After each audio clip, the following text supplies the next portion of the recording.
अस्सलाम वालेकुम दोस्तों। तो एक नई वीडियो के साथ मैं हूं अतीक अहमद। तो इस वक्त मैं आपके साथ एक बहुत ही ज़रूरी इन्फॉर्मेशन शेयर करने वाला हूं जो आजकल यूके के वीज़ा से मुतल्लिक है। और एक हाइप क्रिएट हुई पड़ी है कि यूके ने जैसे 5,000 वीज़ा जो है मुतारफ़ करवा दिए हैं ट्रक ड्राइवर्स के लिए। और डिफरेंट जो प्लेटफॉर्म हैं सोशल मीडिया के, वहाँ पे भी लोग उसको बड़ा हाईलाइट कर रहे हैं, उठा रहे हैं कि पाकिस्तानियों तैयार हो जाओ, इंडियंस तैयार हो जाओ, आपके लिए वीज़े आ गए हैं। ऐसा कुछ नहीं है। और ये लोग पता नहीं कहाँ से खबर पढ़ते हैं, तहकीक भी नहीं करते, जो सुनी सुनाई बात होती है यहाँ पे आके शेयर कर देते हैं और आप लोगों के जज्बात के साथ खेलते हैं, जो कि एक अच्छी बात नहीं है। मैंने जो पढ़ा है, मैंने जो तहकीक की अभी तक, उसके मुताबिक ऐसा कुछ भी नहीं है।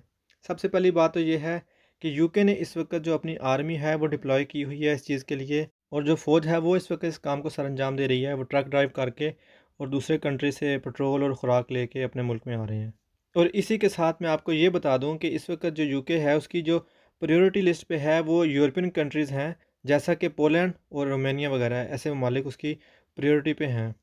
जबकि साथ ही यूके ने कोशिश की है कुछ यूरोपियन ममालिक से, जैसा कि पोलैंड और रोमानिया वगैरह हो गए, कि उनसे मुज़ाकरात हो सकें और वो इनको कन्विंस कर सकें इस चीज़ के ऊपर कि हम आपको 3 महीने के लिए वीज़ा देते हैं। लेकिन ऐसा नहीं हो रहा। ये जो मुज़ाकरात थे ये डेडलॉक का शिकार हो गए हैं।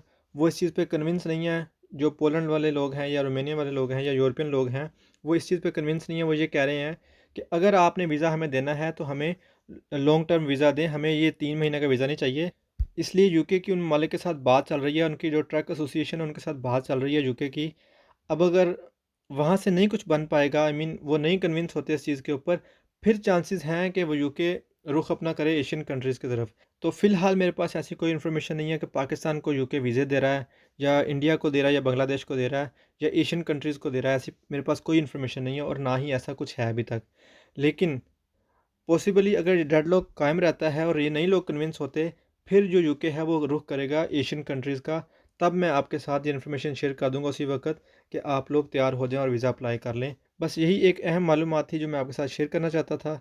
दोबारा किसी नई वीडियो के साथ आपसे मुलाकात होगी, तब तक के लिए अपना ख्याल रखिएगा। अल्लाह हाफिज़।